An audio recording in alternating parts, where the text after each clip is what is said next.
Secrets, if you really look at yourself, you would be speechless. What happened to being doctors and teachers?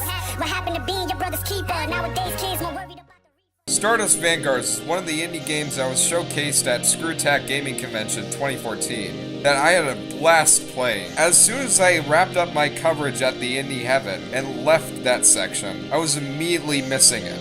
And Stardust Vanguards was one of the biggest reasons. There was little expectations that had to be met, because I already knew this game was going to be really good before release. The game is a 4-player retro mech fighting game, where you combat your foes in various stadiums, trying to take advantage of the weapons that you're given. Whether that be your saber sword, your shield, your low-ammo pistol, or of course your maneuvering tactics. Each kill gains you a reinforcement point, in which you can spend on having AI companions charge into battle. It doesn't affect balance so much as it adds more chaos to the already chaotic fights, as you can't spam reinforcements to show up, and they're not any more powerful or smarter than you are. Gameplay as a whole is incredible. The frantic, fast-paced, skill-centered action breeze on nothing but addiction and satisfaction. Stardust Vanguards deserves to be on the top ranks of indie multiplayer action, right close to Towerfall Ascension, as you receive that same chaotic,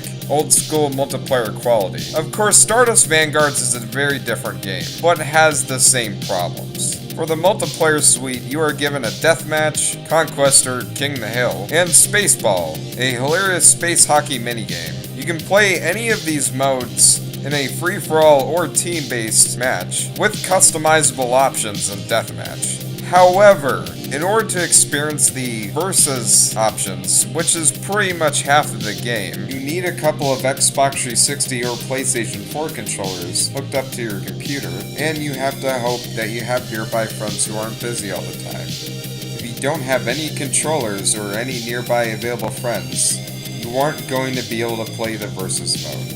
So your only option is a survival mode that can be played by yourself, and still shares many of the things what makes this game great, except that you'll also be doing so, omitting what would make this game masterful.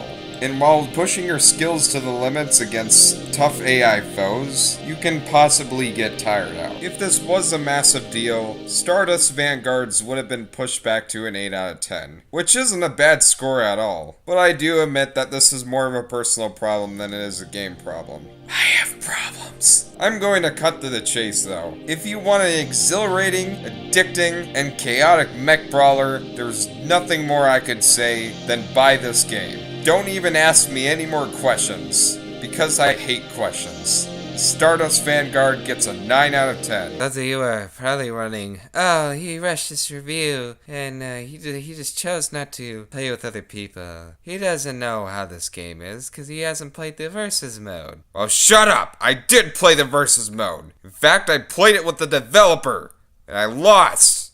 Yeah!